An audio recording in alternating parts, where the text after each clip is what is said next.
का दौरा करवाने वाले हैं और हम आपको दिखाएंगे कि यहाँ पर क्या क्या सहूलियात हैं और मरीज किस किस सहूलत से इस्तेफादा हासिल कर रहे हैं, क्या उनको दवाइयाँ मिल रही हैं, क्या उनके मेडिकल टेस्ट हो रहे हैं, क्या उनको इमरजेंसी में ट्रीट किया जा रहा है, क्या वार्ड में लोग वो तमाम सहूलतें मौजूद हैं कि नहीं है।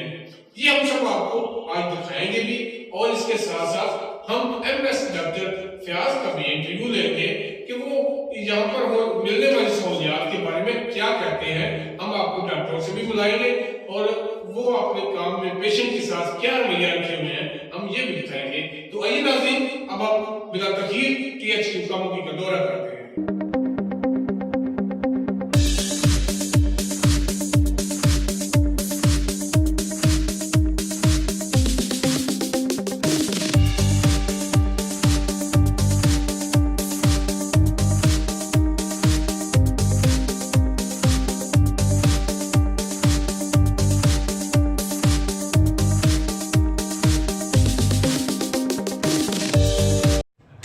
जी तो नाज़रीन, अब हम इस विज़िट को बाकायदा से शुरू कर रहे हैं। ये देखें, ये खूबसूरत कॉरिडोर है जिसमें मुख्तलिफ हमारी तरीक़ी शख्सियात के पोर्ट्रेट लगे हुए हैं। इंसार बज़मी साहब हैं और ये देखें, ये शोबा डायलिसिस में पहुंच गए हैं। यहाँ पर इस डिपार्टमेंट में जितने लोग बुक होते हैं नेगेटिव और पॉजिटिव में, उन लोगों का यहाँ पर डायलिसिस होता है रोज़ाना की बुनियाद पर। ये एक डायलिसिस में कम से कम 4-5 हज़ार रुपये की बचत होती है मरीज़ को।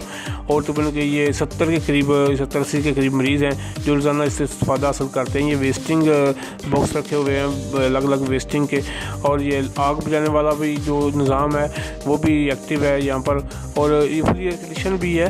ये देखें, बहुत ही खूबसूरत पोर्ट्रेट दीवारों के साथ लगा कर इन दीवारों को सजाया गया है, राशिद मनाज किया है। और ये देखें आप, ये हमारे कप्तान जो अब वज़ीर-ए-आज़म हैं, ये 92 का 92 का वर्ल्ड कप का पोर्ट्रेट है। ये दूसरे शोबाजात आ गए हैं। ये शोबाजात की जब टीवी भी लगे हुए हैं, टीवी पर लोग अपने वक्त गुजारी में टीवी को विजन करते हैं। ये मुख्तलिफ शोबाजात की तरफ जाने वाले रास्ते के निशानदेही की गई है।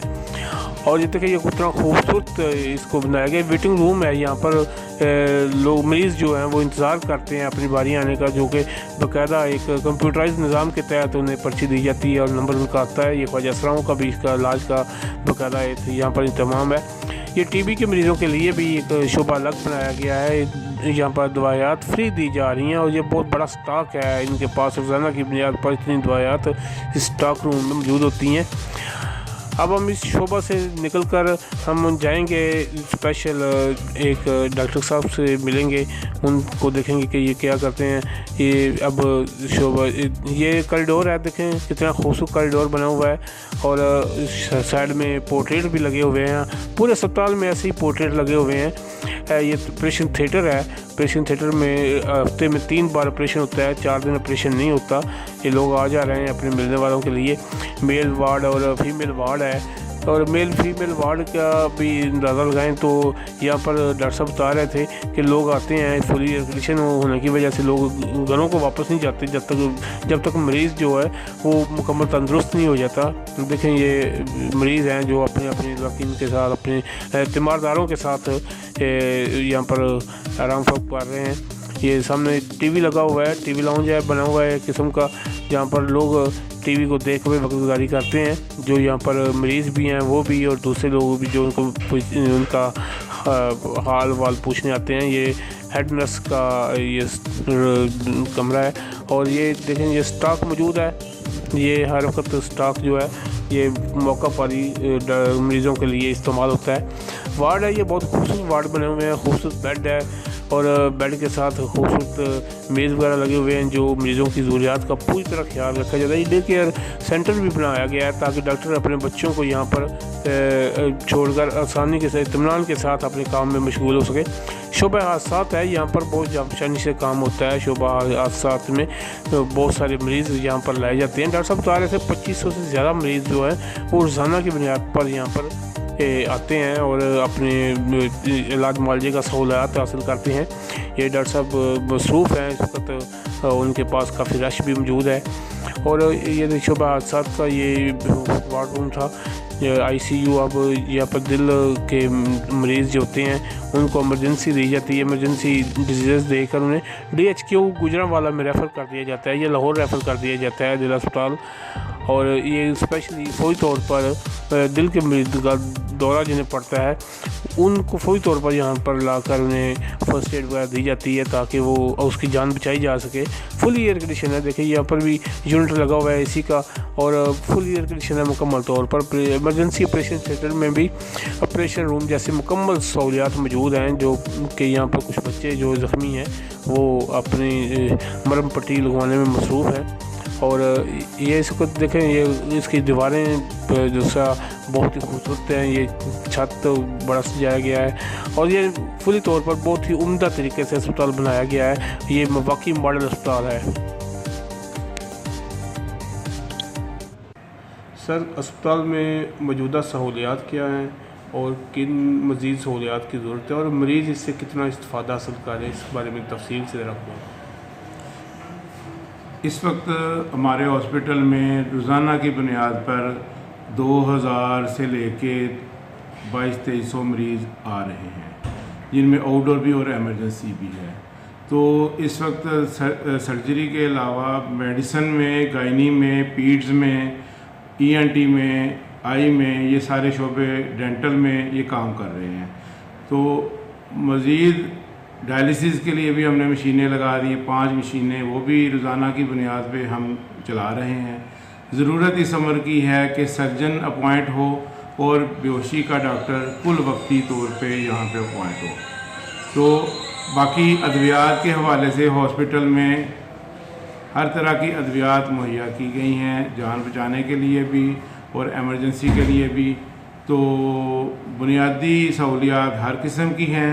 सिर्फ चंद एक चीज़ें जो हमने गवर्नमेंट से डिमांड की है वो डायलिसिस का फ़ंड, सर्जन और बेहोशी का डॉक्टर। और इस वेस्ट के बारे में आप जी, येलो वेस्ट अस्पताल का आलूदा वेस्ट इंतहाई ज़रूरत इस अमर की होती है कि वो कहाँ उसको डिस्पोज ऑफ किया जाए। तो ये यहाँ पे एक कंपनी है, उसको हमने आउटसोर्स किया हुआ है। येलो वेस्ट सारा येलो व्हीकल से लेके तो इंसिनरेटर में जाता है, जो कि एक स्टेट ऑफ द आर्ट है। कम ही अस्पताल हैं जहाँ पे ये अभी तक ये सारा निज़ाम है, लेकिन अल्लाह का शुक्र है कि कामों की कि इस अस्पताल में ये निज़ाम मुकम्मल तौर पर अच्छे तरीके से काम कर रहा है। डॉग वैक्सीन के बारे में आए रोज़ खबरें आती रहती हैं, इसके बारे में कुछ बताया जी। डॉग वैक्सीन का क्या मामला है? क्या ये मुखय्यर हज़रात की ज़िम्मेदारी या गवर्नमेंट की ज़िम्मेदारी है? नहीं, गवर्नमेंट की ही जिम्मेदारी है। मुखय्यर हज़रात ज़रूर अपना किरदार अदा कर सकते हैं, लेकिन मसला ये था कि पिछले 1-2 सालों में डॉग बाइट की वैक्सीन ओवरऑल कहीं भी अवेलेबल नहीं थी। बाहर से इंपोर्ट होती है, पाकिस्तान में तो ये बनती नहीं। तो बहुत कम ये मिकदार में यहाँ पे इंपोर्ट हुई, सारे स्टोर्स खाली हो गए। तो अल्लाह का शुक्र है इस हॉस्पिटल में हमने बुनियादी ज़रूरत के लिए तो हर वक्त ही मुहैया कर रखी हैं, लेकिन मुकम्मल डिमांड पूरी नहीं हो सकती। उसके लिए बहुत ज़्यादा मिकदार में इंपोर्ट करने की ज़रूरत है, लेकिन उससे भी ज़्यादा ज़रूरी ये है कि आवारा कुत्ते उनको मारा जाए। अगर वो मुमकिन तरीके से ख़त्म कर दिए जाएँ तो दवाइयों की ज़रूरत कम रहती है। मुखय्यर हज़रात के जो अस्पताल को मुखय्यर हज़रात की कितनी ज़रूरत है और कितने लोग इसमें तावन कर रहे हैं इस वक्त? क्या मज़ीद इसके बारे में कुछ कहा जा सकता है? जी, कभी भी हुकूमत अकेले तो कोई काम नहीं कर सकती जब तक कि मुखय्यर हज़रात अवाम की शमूलियत ना हो। तो हर वक्त ही ज़रूरत रहती है कि मुखय्यर हज़रात आगे आएँ और हुकूमत का हाथ बटाएँ, अवाम की सहूलत के लिए अपना किरदार अदा करें। लेकिन यहाँ पे अभी तक मुखय्यर हज़रात ने अपना किरदार अदा नहीं किया। हम इंतज़ार में हैं, हम उनसे इल्तमास भी करते हैं कि वो आगे आएँ और आवाम की बेहतरी के लिए अपना किरदार अदा करें। कामों की शहरियों के लिए कोई पैगाम आपने नोट करना चाहिए? जी, मैं कामों की शहरियों के लिए यही कहूँगा कि यहाँ आएँ, आप प्राइवेट अस्पतालों में ना जाएं। यहाँ हर तरह की सहूलत मौजूद है, वो कि आबादी के लिहाज से बहुत कम बेड्स हैं यहाँ पे, लेकिन जो चीज़ें हम मुहैया कर रहे हैं वो ज़रूरी अद्वियात, टेस्ट वगैरह, इंसुलिन वो हम दे रहे हैं। हेपेटाइटिस की दवाई मुफ्त दे रहे हैं, वाफर मकदार में मौजूद है। यहाँ आएँ और हमसे भी तावन करें और अच्छी चीज़ें दे के भी जाएँ और ले के भी जाएँ। बहुत शुक्रिया, थैंक यू। जी नाज़रीन, मेरे ख्याल में आपको आज का ये हमारा एपिसोड बहुत पसंद आया होगा। आप इसको शेयर करना ना भूलिएगा, इसको लाइक भी कीजिए और शेयर भी कीजिए, ताकि जितने लोगों के पास ये वीडियो जाए वो THQ में आए और इन तमाम सहूलियात से फायदा भी हासिल करें और अपने ज़िम्मेदार को भी फायदा दें।